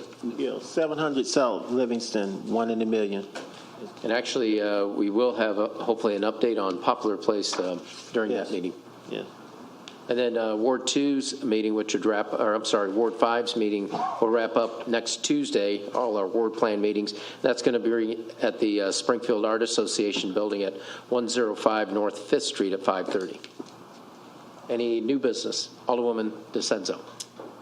Well, not only is this we have a lot of Juneteenth activities coming up this week, starting on Thursday at the 11 Amp concert series, Friday, there's a great exhibit at the Illinois State Museum called Noir, and I hope everyone visits that. A lot of hard work by a lot of local people went into that. And then, of course, there's the parade on Saturday and activities on Sunday as well. And Sunday is Father's Day. So happy Father's Day. Happy Father's Day. To all the dads out there. We appreciate you. You've come a long way, baby. So the fact you have, well, blow my mom's mind. She can't believe the things fathers do now. So thank you. We appreciate you. Alderman Gregory, then Alderman Hanauer. All right, Mr. Hanna, Alderman Hanna, you want to go before me? Because this one will probably have you a little. That's fine. All right. That's all right. So, go ahead. Yeah, go ahead. I heard from the county today. There's 2 ordinances on first reading, one for Mr. Williams and one for me, to be appointed to the Public Health Board. And I found out that apparently there's no room at the inn. Well, I was already appointed 2 years ago, so I'm not really sure what this is all about. And so I don't know that my understanding is there's no vacancies. Senator Turner's staying on as a member a public member or something. I don't know. Member at large. I just wanted to let you guys know that I guess me and Roy got kicked off. Well, like Kristen got kicked off before we got put on. So I don't know what the status is or what, I just wanted to kind of let you guys know that. I've got an email to prove So it much if for anyone wants to working see together, it. huh? Alderman, Corporation Counsel will explain. I just wanted to mention there has been some, confusion on the number that are on there, 8, I believe. The county has the ability under the statute, and this was discussed, I think, last year, to add 2. So I think what we should be doing is maybe considering asking them to amend. They're allowed to do that under the state law. And because minimally, I would think that historically, for the first 2 years, it was mandatory. After the transition, from city, county, health department, and then for a period of many years, automatically, city council designated somebody, and then county board basically approved to put them on. That was the process. And about a year and a half ago, there was a discussion on that process. I think they were kind of rethinking that. But under the statute, they can actually enlarge the board. So I think that would be one of the things, as a matter of just simple cooperation, that they have the ability to do that under the statute by just passing a resolution. In which case, that could designate, 2 aldermen, but it would be 2 out of 10 instead of 2 out of 8. Well, Alderman Donlin and Alderwoman DeCenzo. Thank you, Mayor. This is a topic that keeps coming up time and time again. I think it's very clear from what I've heard tonight and what I heard 2 years ago that we do not have the ability presently to appoint. So, Ralph, I know you were excited. You're just not going to be able to get appointed right now because we don't have that ability as a body to. The mayor doesn't have the ability to put an ordinance. You guys already voted on me. I was appointed. I'm going to have a hard time sleeping because I have not. But correct me if I'm wrong. I mean, we do not have, the mayor / the council does not have the ability presently to appoint 2 individuals. So why are we discussing it? I think your suggestion of somebody at the city reaching out to the county and seeing if something can be done is a good suggestion. But let's move on. Well, I reached out today because I've been waited to, I've waited out a global pandemic to be seated on the Board of Health. I was voted on in October of 2019, and they survived without me. So they're not excited for my services, apparently, and I didn't find out. Not excited about mine either. Well, they're not excited about yours either, or Alderman Williams. Well, no, I was warned, so I knew they wasn't going to see Democrats, but I'm shocked about Republican. I'm really shocked about you now.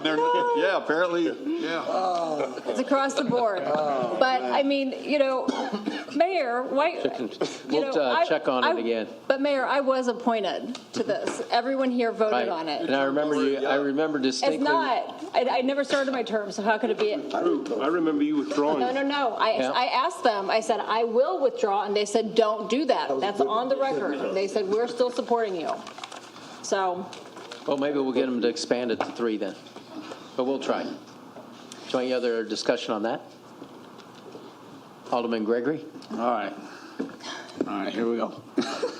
So the mayor, he talked earlier about this empowerment zone and what we need to do, and really just trying to put some resources in our community, and we have the community has just been working really hard to work together to bring some ideas and plans of how we can make things better, we just partnered with the Park District. I believe the press release should be out pretty soon to do some programming in that park with young people from the park, with young people from the area actually working there. So with that, I think we need to improve the park, and so I want to work with the Park District on an agreement to pull out approximately $500,000. Ralph, wait 1 second, out of our TIF, and preferably I want to try to split this thing if we can. I'm not totally sure, but I've been studying and really trying to work with Corporation Council and the mayor to really try to figure out how I can do this without. With my buddies here losing their mind on what we're doing. So I really would like to try to take $250 out of the Far East TIF and $250 out of our SHA TIF to make this happen, with agreement that the Park District is going to do some things to have some buy-in. So I need to finish that and really figure that out. But I think once we get the final language together, I think it's going to be something that we all are going to be able to agree on. So I just wanted to say that. There's bits and pieces coming out of there, and one thing we always talk about is seeing things on the news and really not knowing things about it. And I don't want to ever be a part of that. I really want to be upfront and honest with you guys on what I would like to do. And I struggled with this for a while, right? Because, I sit up here with you guys every day, and then we talk about it every Tuesday, and we talk about things like this. But, I haven't had my door beat down by any developers to use any of that thing. We've been sitting on, it's like $3 million for such a long time, and I think that's a small drop in the bucket to try to improve an area of the community. And this would just be phase 1 of this overall teen empowerment zone that we are trying to create for the community, with the community. So I just wanted to say that, and I feel better. Thank you. Any other new business? I do have an individual I'd like to introduce, Megan Willis-Jackson. If you'd like to come up, you can. She's joining us for 10 weeks. She's thinking twice, but she is here. She's committed to 10 weeks.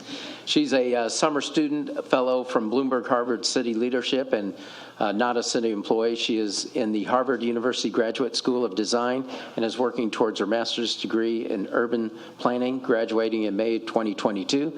She's reviewing our processes in terms of dilapidated properties and vacant lots.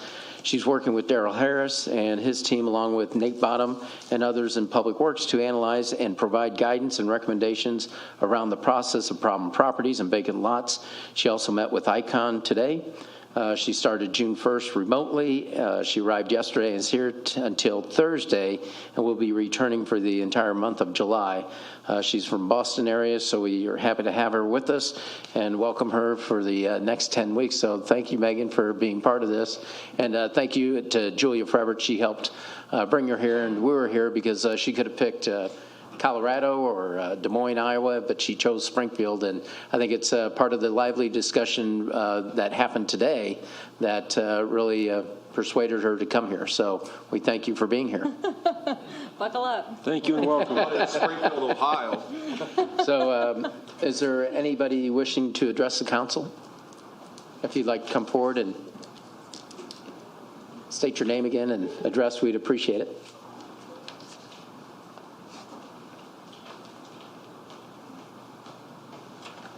Sharina Douglas, 4003 Pickfair. Since you guys did such a great job of passing that, I would like to personally invite every ward alderman to the reception at the Illinois State Museum Friday. I will send out an email to you all, and if you all just respond, we'll get you a personal invite to the reception so that you can enjoy the artwork as well as the timeline for the museum. And to the new intern, you have to try a horseshoe. It's food, and you must go to Darcy's. Don't let them tell you any other In Ward place. 6. Thank you. This is good. Very good. Is there a motion for adjournment? Second. All in favor, say aye. Aye. Opposed, say nay. We're adjourned. Thank you. Congratulations.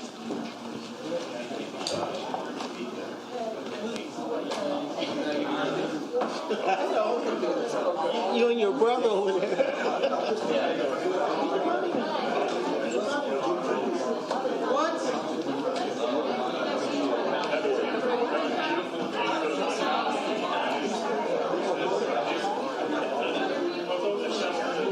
Yeah, I hear you, yeah. Well, you're consistent. Yeah, that's consistent. Yeah.